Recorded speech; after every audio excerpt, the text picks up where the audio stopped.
살펴볼 하이델베르그 교리문답 그 질문은 39문에 대해 살펴볼 것이에요. 근데 이제 이 구문에 뭐에 대한 내용이냐면 십자가에 대한 내용입니다. 이제 우리가 이제 십자가에 대해서 살펴보는데 이미 이 내용은 여러분들이 알고 있는 내용일 수도 있습니다. 그런데 다시 한번 살펴보고 안다고 해서 이것이 굳이 여러분이 늘 생각한다는 것은 아니에요. 안다고 해서 여러분들이 그것을 묵상하면서 그 은혜가 계속해서 그 말씀 속에서 여러분의 심령에 계속 흘러 넘치는 것은 아닙니다. 알아도 우리가 그 말씀을 살펴보고 그 말씀 다시 한번 깨달아서 그 말씀이 주는 은혜가 우리의 마음을 잠그고 또한 우리가 그 은혜 앞에서 우리의 마음이 힘을 얻게 되고 또 소망을 발견하게 되고 다시금 주님을 붙잡을 수 있는 그런 마음으로 새롭게 되어지기 원합니다. 오늘 우리가 살펴볼 39문은 이렇게 질문하고 있습니다. 같이 읽을까요? 같이 읽겠습니다. 시작. 그리스도께서 십자가에 못 박히심은 달리 돌아가신 것보다 특별한 의미가 있습니까? 예. 주목해 볼 단어가 무엇이냐면 달리 돌아가신 것보다 라는 말이에요. 보세요. 그리스도께서 십자가에 못 박히셨어요. 근데 달리 돌아가신 것보다 이것이 특별한 의미가 있습니까? 라는 것이에요. 그러니까 달리 돌아가실 수 있는데 왜 십자가에서 죽으신 것입니까? 라고 묻는 것이에요. 왜 십자가입니까? 라는 부분입니다. 달리 돌아갈 수 있는 방법은 여러 가지 있죠. 창에 찔려서 죽거나 또한 돌에 맞아 죽으실 수 있고요. 또한 독약에 의해서 죽을 수도 있고요. 여러 가지 다양한 죽음의 방법이 있지만 그러나 주님께서는 십자가에 달려 돌아가시는데 여기에는 특별한 의미가 있습니까? 라는 것입니다. 여러분 생각해 보십시오. 여러분이 알고 있는 왜 예수님께서는 십자가에 달려 돌아가시는지 여러분이 알고 있는 성경이 말하고 있는 것들에 대해서 떠올려 보십시오. 몇 가지가 있습니까? 또한 그 내용들이 무엇입니까? 왜입니까? 왜 예수님께서는 창에 찔려 죽으시면 안 됩니까? 왜 예수님께서는 돌에 맞아 죽으시면 안 됩니까? 왜 교수형에 처해서 죽으시면 안 됩니까? 왜 십자가입니까? 거기에는 특별한 의미가 있습니까? 생각해 보십시오. 여러분 우리가 첫 번째로 생각할 것이 뭐냐면 어떤 사람들은 예수님께서 유대인들의 시기와 질투에 의해서 예수님께서 죽으셨다고 말을 합니다. 예수님께서 억울한 죽음을 당하셨다고 말을 해요. 그 본문은 마태복음 27장 22절 말씀에 이렇게 기록되어 있습니다. 같이 보겠습니다. 같이 읽겠습니다. 시작. 빌라도가 이르되 그러면 그리스도라 하는 예수를 내가 어떻게 하랴? 그들이 다 이르되 십자가에 못 박혀야 하겠나이다. 아멘. 여기 보면 이 앞절에 빌라도가 말을 하죠. 바라바라는 자와 예수 중에서 둘 중에 어떤 사람을 내가 놓으랴? 라고 말합니다. 그러자 백성들이 뭐라고 하죠? 바라바를 놓으소서, 바라바를 놓으소서 합니다. 그러면 이제 빌라도가 말합니다. 그러면 그리스도라 하는 예수를 내가 어떻게 하랴? 라고 묻습니다.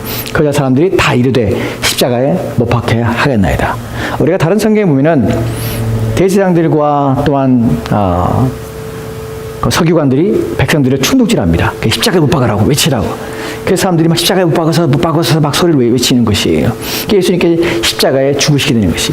또 다른 구절에 보면은 유대인들이 장로들과 또한 대제사장들과 서기관들이 예수님에 대해 시기하였다는 표현을 써요. 시기하여 넘겨준 것이. 왜냐하면 백성들이 예수님을 쫓기 때문에 시기하여 넘겨준 것이. 예수님께서는 이렇게 십자가에 달려 죽게 된 것이. 왜 십자가에 달려 죽어야 됩니까? 왜냐하면 유대인들이 예수님을 십자가에 못 박기를 원했기 때문입니다. 라고 말할 수 있습니다. 맞습니다. 그런데 우리는 여기서 멈추면 안 돼요. 성경은 이것 외에 이것을 기본으로 얘기하고 있지만 이것 외에 더 의미 있고 더 바르고 더 분명한 것에 대해서 우리가 근데 말씀하고 있다는 사실입니다. 우리가 성경에서 예수님께서 말씀하신 부분을 찾아보려고 하는데요. 마태복음 20장에 보면은 20장 18절 19절 말씀에는 이렇게 기록되어 있습니다. 같이 읽겠습니다. 시작. 보라 우리가 예루살렘으로 올라가노니 인자가 대제사장들과 서기관들에게 넘겨지매 그들이 죽이기로 결의하고 이방인들에게 넘겨주어 그를 조롱하며 채찍질하며 십자가에 못 박게 할 것이나 제3일에 살아나리라. 아멘.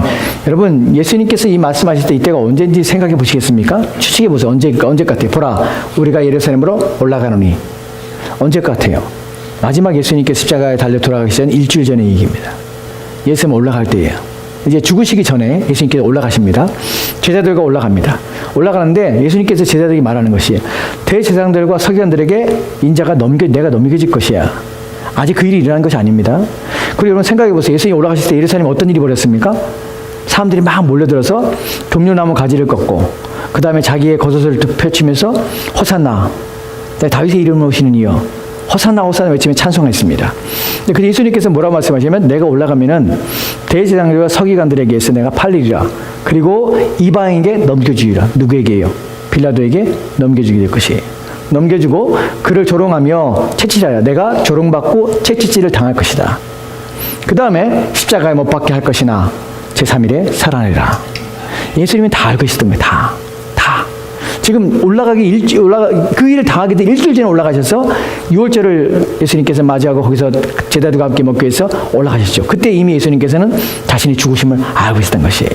여러분이 알다시피 요한복음 읽을 때 우리가 느끼는 감정이 뭐냐면 예수님께서는 내가 죽어야 한다는 말을 계속 하세요. 나는 아버지의 뜻을 이루기 왔고 그 뜻은 내가 죽는 것이다. 내가 너희를 위해서 생명을 버리는 것이다. 라는 표현을 계속 쓰고 있다는 것이에요. 우리는 여기서 알게 되는 것이 예수님께서는 자기의 생명을 버리셨다는 표현을 쓰고 있다는 것이, 이것이 어디에 나오냐면 요한복음입니다. 요한복음 10장에 보면 17절과 18절 말씀이 이렇게 기록되어 있어요.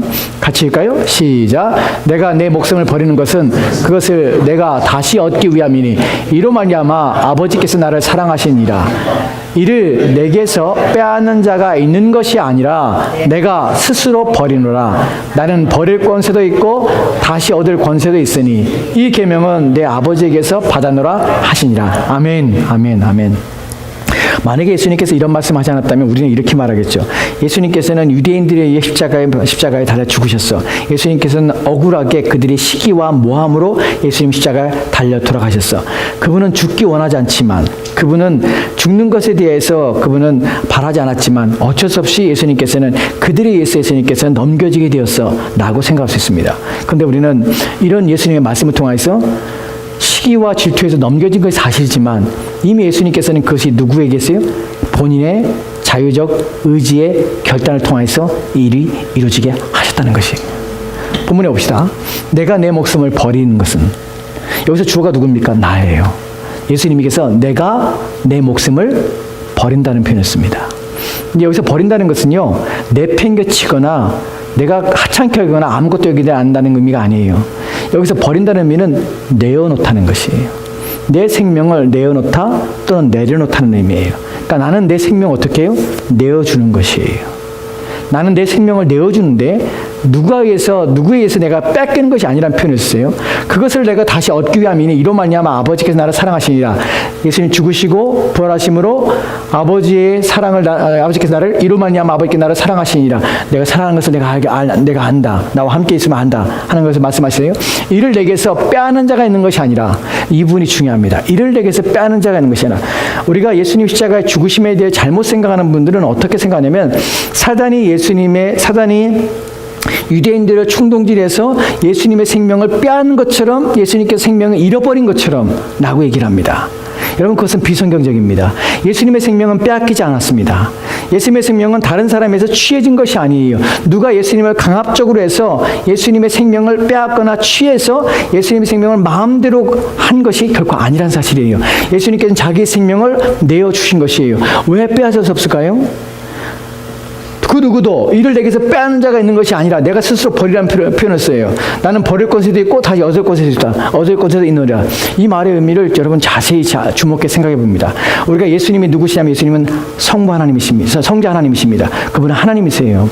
하나님이란 말의 의미가 가지고 있는 것은 무엇이냐면 그분의 생명은 그분이 허락하지 않으면 그분의 생명을 누구에게 그분의 생명을 취하거나 빼앗을 자가 전혀 없는 존재가 바로 성자 예수님 예수 그리스도라는 사실입니다. 누구도 그분의 생명을 취할 수가 없어요. 그분은 하나님이세요. 사단이 그분의 생명을 취할 수 있는 능력을 가진 건 결코 아닙니다.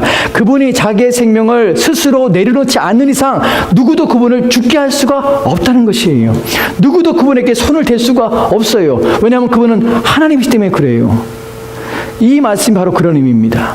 자기의 생명을 버림으로 말미암아서 그분이 죽는 것이지, 자기의 생명을 버리지 않고 내어놓지 않고 그분의 생명을 본인이 쥐고 계시다면 그 누구도 그 생명 앞에 아무도 요구하거나 취하거나 빼앗을 수 있는 자가 하나도 없습니다.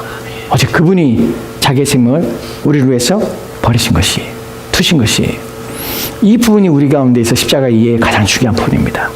그리스도께서 자기의 생명을 우리 위해서 내어놓으셨다는 것이에요. 스스로. 이 부분에 대하여 우리가 지금 생각하는 첫 번째는 뭐냐, 유대인들의 시기와 질투에서 예수님께 십자가에 못 박으라 라고 했다는 것을 살펴봤습니다. 두 번째는 성경이 말하고 있는 가장 중요한 부분은 예수님께서 그 일을 자기에게 일어나도록 자신을 유대인들의 시기와 질투 앞에서 자기 자신을 내어놓으시고 십자가에 죽으시기로 작정하셨다는 것이 그 자기를 생명을 버리심이에요. 근데 여기서는 이 두 가지만 성경이 말하고 있는 것이 아니라 이것을 모든 것을 이끄시고 이 모든 것을 계획하시고 이 모든 것을 실행시키신 분이 계시다는 사실을 우리가 알게 됩니다. 요한복음 3장 17절 말씀으로 합시다. 요한복음 3장 17절 말씀 같이 읽겠습니다. 시작. 하나님이 그 아들을 세상에 보내신 것은 세상을 심판하라 하심이 아니요 그로 말미암아 세상의 구원을 받게 하려 하심이라. 아멘. 아멘. 하나님이 그 아들을 세상에 보내셨습니다. 이것이 십자가에 대해서 또다시 성경이 말하고 있는 중요한 내용입니다. 여러분, 우리가 십자가 예수님께서 죽으신 것이 유대인들의 시기심으로 또한 그 사람들의 어떤 분노와 그 사람들이 예수님에 대한 미워하는 마음을 담아서 예수님을 십자가에 달려 죽게 한 것은 사실입니다. 하지만 그것이 전부가 아니에요. 더 중요한 것은 뭐냐면 그렇다 할지라도 그들이 그런 마음을 가질지라도 예수님께서 자기 생명을 내어놓지 않으시면 결코 그런 일은 가능하지 않았다는 사실입니다. 예수님께 자기 생명을 내어놓으신 것이에요. 그런데 예수님이 자기 생명을 내어놓은 것만이 아니라 실제로는 누가 이 일을 계획하셨고 누가 이 일을 실행하셨으며 누가 이 일을 진행하셨냐면 성부 하나님께서 그 아들을 우리 가운데 보내주신 것이에요. 그래서 우리에게 이 일이 일어나게 하신 것이에요. 우리는 십자가를 통해서 무엇을 하게 되냐면 성부 하나님이 그리스도 예수를 이 땅에 보내신 하나님의 사랑을 우리가 느낍니다. 두 번째로는 그리스도께서 자기의 생명을 자기가 버리심만 우리 가운데 내어주심만 야마서 우리를 구원하시기 위해서 십자가에 죽었다는 사실을 우리가 알게 됩니다. 그리고 또 마지막으로 그 일이 어떻게 가능하냐면 유대인들의 시기와 질투심을 통해서 일이 되어지게 됐다는 것이에요. 여러분, 이것을 살펴볼 때 우리가 또한 조심할 것이 뭐냐면 그렇다면 성부 하나님의 계획하심과 성자 하나님의 그 계획하심에 순종하심으로 십자가에 달려 죽으셨다면 유대인들이 이 일을 한 것은 하나님의 작정과 또 하나님께서 실행하심만 야마서 그 일이 되었기 때문에 유대인들은 죄가 없는 것이 아닙니까? 라고 생각할 수 있습니다. 그렇지 않습니다. 여러분 기억하십시오. 하나님께서는 악을 변하셔서 선으로 하나님의 뜻을 이루는 도구로 삼으신다는 사실입니다. 이것이 하나님의 섭리입니다. 우리가 이것을 잘 알게 되는 것이 어디냐면 창세기 50장의 이야기가 우리 가운데 이미 나타났고 드러납니다. 어떻게 해요? 누굴 통해서 나타나죠? 요셉을 통해 나타나는 것이에요. 요셉이 자기 아버지 죽고 나서 요셉이 형들이 와서 요셉에게 와서 막 불안하죠. 자기가 보복할까 봐. 그 형들이 해서 아비가 죽기 전에 유언했다. 우리에게 해를 끼치지 말았다고 유언했다. 요셉에게 자꾸 말합니다. 그러니까 요셉이 그것 때문에 가슴이 아파요. 그 형들 앞에 말합니다. 나를 이곳에 앞서 보내신 것은 하나님의 뜻이라고. 그리고 당신들이 나를 판 것은 하나님께서 당신들이 악을 바꾸셔서 내게 선이 되게 하셨다고 표현합니다. 이것이 바로 하나님의 섭리입니다. 하나님의 섭리는 인간의 악을 허용하시는 것이에요. 하나님은 죄를 작정하는 것이 아니라 인간의 악함들에 대하여 그 악함이 하나님의 뜻과 하나님의 계획에 있어서 그것이 사용되도록 그것이 쓰여지도록 하나님께서는 허용하시는 것이 이것을 허용적 작정이라고 합니다. 섭리 가운데서 하나님께서는 악을 바꾸셔서 선으로 만들어 가시는 것이에요. 즉 유대인들은 예수님을 죽이려 하며 시기심과 진노와 질투와 분노를 통하여서 예수님을 십자가에 못 박으려고 죽이랬지만 하나님께서는 그들의 분노와 진노와 그들의 시기심과 질투심을 그들의 허용하심만 야마서 그 일이 하나님의 계획이 성취되도록 그것을 사용하신 것이에요. 그들은 악하게 쓰여지게 된 것입니다. 그렇기 때문에 그들은 죄가 없다고 한 것이 아니에요. 그들은 죄가 있습니다. 자신들의 악이, 자신들의 죄악이, 분노가, 질투가, 또한 시기심이 작동하여 그걸 통하여 예수님 십자가에 못 박혀 죽게 한 것입니다. 우리는 예수님 십자가 생각할 때 세 가지를 생각하게 됩니다. 하나는 유대인들의 시기심과 질투심으로 죽었습니다. 나는 것입니다. 그러나 이것은 충분하지 않습니다. 두 번째로는 예수 그리스도의 자발적 자기 생명을 내어주십니다. 세 번째로는 성부 하나님께서 예수 그리스도의 십자가에 보내신 것입니다. 이것이 성경이 말하고 있는 전체적인 내용입니다. 이해하시겠습니까? 그 답변을 보면 여기에 대한 답변을 보면 이렇게 말하고 있습니다. 같이 읽겠습니다. 시작. 그렇습니다. 십자가에 달린 자는 하나님께 저주를 받은 자이므로 그가 십자가에 달리심은 내게 임한 저주를 대신 받은 것이라고 나는 확신하게 됩니다. 아멘. 그렇습니다. 특별한 이유가 있습니까? 달리 십자가에서 죽으신 것이 달리 어떤 특별한 이유가 있습니까? 예, 그렇습니다. 이유가 있습니다. 어떤 이유가 있냐면 십자가에 달린 자는 하나님께 저주를 받은 자이므로 그 십자가에 달리심은 내게 임한 저주를 대신 받은 것이라고 나는 확신하게 됩니다. 아멘. 나는 확신하게 됩니다. 여기에 대하여 하이델베르 교리 문답은 여러분 이게 1600년대에 쓰여진 교리문답이에요. 그 당시에 성도들을 가리키기 위해서 하이데베르 교리문답을 만든 것이에요. 그러니까 1600년대에 이미 이 사람들이 이런 걸 다 알고 있었어요. 이미 이걸 다 깨닫고 있었어요. 모든 성도들이 다 이 교육을 받는 모든 성도들이, 왜냐하면 성도들 때문에 이걸 만들었거든요. 이걸 특별히 하이데베르 교리문답은 청소년들을 위해서 만들었어요. 그렇다면 그 당시에는 이것을 기본적으로 이미 다 배웠고 알고 있고 신앙의 수준이 정말 탁월하죠. 뛰어났던 시대예요. 여기서 지금 우리가 살펴볼 것이 십자가의 죽으심이 무엇에 대한 것이면 저주의 문제라고 성경이 말하고 있습니다. 이 부분에 대해서 우리가 다시 한번 깊이 좀 생각해 봐야 됩니다. 십자가의 죽으심, 우리의 저주, 우리가 받아야 될 저주에서 우리를 자유케 하심이죠. 여러분, 성경에서 십자가에 대해서 저주라 표현된 것이 어디죠? 어느 구절이죠? 이 구절은 여러분이 꼭 기억하시고 좀 생각하라고 말씀을 드렸는데, 기억나십니까? 구약에서 신명기 21장 23절 말씀 볼까요? 같이 읽겠습니다. 시작. 그 씨를 나무 위에 밤새도록 두지 말고 그날에 장사하여 내 하나님 여호와께서 내게 기업으로 주시는 땅을 더럽히지 말라. 나무에 달린 자는 하나님께 저주를 받았습니다. 아멘. 아멘. 여러분, 우리가 이 십자가 생각할 때 우리가 자꾸만 착각하며 자꾸만 이렇게 초점을 흐리게 하는 것들, 우리의 초점을 성경이 말하는 초점에서 멀어지게 하는 것이 무엇이냐면, 로마인들의 관점으로, 당시에 로마인들의 관점으로 십자가에 대해서 자꾸 이해하고 설명하는 것들 우리가 자꾸 들어요. 여러분, 절대로 그러면 안 됩니다. 십자가는 로마인들이 가지고 있는 형벌과 형틀로서의 의미를 말하는 것이 아니에요. 이해가 됐어요? 우리가 역사적으로 보면 십자가는 어떤 형벌이냐면 로마인들이 행했던 형벌이죠. 특별히 어떤 사람들이 십자가에 달렸다고 합니까? 정치적인 정치범들이 십자가에 달렸어요. 국가를 전복시키는 자들. 또한 극악무도한 사람들이 십자가에 달렸어요.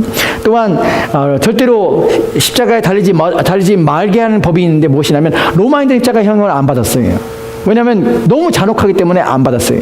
그래서 사람들은 어떻게 생각하냐면, 십자가면 극악무도한 죄를 지은 자들이 가장 비참하게, 가장 처참하게 죽는 죽음의 장소, 형벌의 최고의 형벌이 십자가다라고 합니다. 예수님께서는 십자가에 달린 것이 최고의 형벌을 받은 것이다 라고 생각하는 것이에요. 여러분, 절대로 성경은 그렇게 얘기하지 않아요. 십자가는 가장 큰, 가장 악랄한 형벌의 장소라고 얘기하는 것이 성경이 말하는 것이 아니에요. 성경 뭐라고 하냐면, 십자가는 뭐냐면 저주예요. 누구에게 저주받은 것이에요? 하나님께 저주받은 것이에요. 이것이 성경이 말하는 내용이에요. 하나님께서는 나무에 달려서 죽는 자를 어떻게 하냐면, 저주받은 자가 나무에 달려 죽게 되는 것이에요. 그런 의미로 성경은 이 부분을 해석하고 이해하고 있다는 것이에요. 즉, 십자가를 바라볼 때 무엇을 얘기하냐면, 극악무도한 죄인의 십자가에 달렸구나 라는 것이 아니라, 하나님께 저주받았구나, 누구의 저주? 나의 저주를 예수님께 담당하셨구나 라는 것으로 우리는 이해하고 우리는 믿어야 한다는 것이에요. 우리가 저주받았다는 사실을 인식하는 것이에요. 이것이 중요합니다. 갈라디아 3장 13절 말씀에 이렇게 기록되어 있습니다. 이것을 재해석하는 것이에요. 같이 볼까요? 같이 읽겠습니다. 시작. 그리스도께서 우리를 위하여 저주를 받은 바 되사 율법의 저주에서 우리를 속량하셨으니 기록된 바 나무에 달린 자마다 저주 아래에 있는 자라 하였습니다. 아멘. 여러분, 노란색 신분 같이 생각해 보십시오. 기록되어 있어요. 어디에 기록되어 있어요? 어디에? 신명기 21장 23절에 기록되어 있어요. 나무에 달린 자마다 저주 아래 있는 자니라. 이미 기록되어 있다는 것이에요. 이것을 다시 인용하는 것이에요. 그래서 예수 그리스도께서는 우리를 위하여 저주를 받았다는 것이에요. 왜요? 신명기 21장 23절 말씀에 이렇게 기록되어 있기 때문에 예수님께서 나무에 달린 것은 저주받은 것이에요. 율법의 저주에서 우리를 속량하셨다는 것이에요. 이렇게 성경 우리 가운데 해석한다는 것이 이해가 되십니까? 여러분, 우리가 십자가 생각할 때 여기서 나무란 표현이 정말 중요해요. 왜 그러냐면, 우리는 십자가를 생각할 때 이렇게 자꾸만 이렇게 크로스라고 생각하잖아요. 근데 사실은 성경에서 십자가라는 표현은 나무의 나무. 이것이 이렇게 생긴 나무인지 이렇게 나무, 그냥 나무인지 나무예요. 나무에 달린 자예요. 나무. 그러니까 여기서 나무라고 해서 저건 십자가 아닌데라고 표현하지만, 지금 예수님께서 나무에 달렸다고 그래요. 십자가에 달렸단 말이 아니라 나무에 달린 자마다. 그러니까 나무에 달린 것, 그것이 쇳덩어리가 아니라 나무에 달려서 그것이 이런 모양인지 아니면 위에 T자인지 이런 건 전혀 상관없어요. 나무에 달린 것 자체가 하나님께 저주받았다는 것이. 초점을 흐리는 것에 우리가 관심을 기울일 필요 없습니다.